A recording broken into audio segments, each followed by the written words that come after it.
So yeah, basically just People and Planet is a student activist network. So we've got activist groups at universities and colleges, about 64 across the country, and they democratically decide the issues that they campaign on. And some of the issues that they are really concerned about are corporate power, workers' rights violations in the clothing industry and other industries, and sweatshop conditions. And they're also very concerned with environmental issues such as climate change. So they decided to run our sweatshop-free campaign as a national network. And I think student activists can make a massive difference, not just on at their college or at their university. And our student activists are making a big difference. One of the incidents that happened is the factory fire in Bangladesh, which killed over 100 people, and also the collapse of Rana Plaza in 2013. Do you think there's been any progress made since then, and or if there's been any change in Bangladesh? Because I know it's one of the main places where conditions are absolutely horrendous. Yeah, I mean those terrible tragedies are all too common, actually, and they're not the only factories that have had fires. And in fact, you could say that before that happened, every factory in Bangladesh almost was a factory that had that potential, because companies were not applying basic standards. I think there has been some progress since then, mainly because of the huge worldwide wave of revulsion of what had happened in support and solidarity for the work.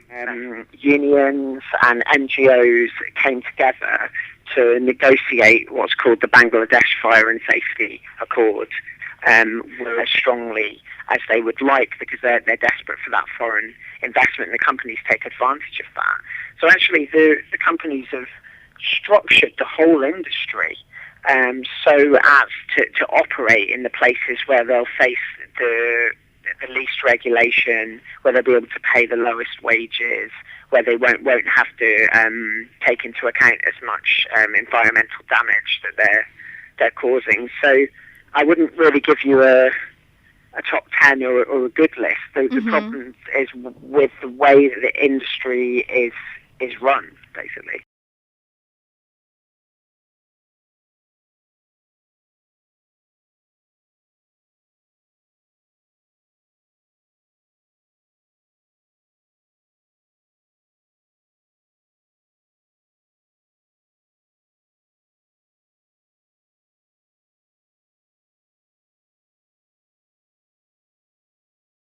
And I was reading up about H&M and how they're moving away from manufacturing in sweatshops and how they're trying to become a more ethical brand.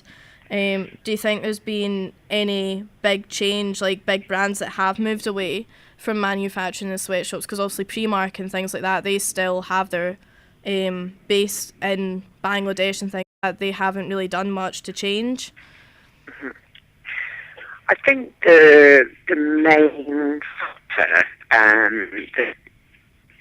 that determines whether workers will have better conditions in the industry is if they're able to organise together into unions, and if those unions can be sufficiently powerful to compel the companies to recognise their unions and to enter into collective bargaining agreements. So we also campaigned against Adidas because a factory that was in their supply chain, the owner of that factory had just left the country, and so all the workers lost their jobs, but they didn't get any redundancy pay, which they were legally owed. So we campaigned for Adidas to recognise that was their responsibility, because it was in their supply chain and it was making profits for them for the last 10 years. And in the end, after a strong campaign, which was called the Adidas campaign, we forced them to back down and to pay that money alongside institutions to start thinking about joining and to add to the movement. And then once we've got a sufficient number in both, then we're going to start seeing the monitoring reports come up, and we're going to find out more about those supply chains, and we'll be able to use the influence and use the leverage of all of those universities and colleges and other public sector bodies to actually support workers' struggles to improve their lives. So that's the next bit. Thank you very much for that today. Great.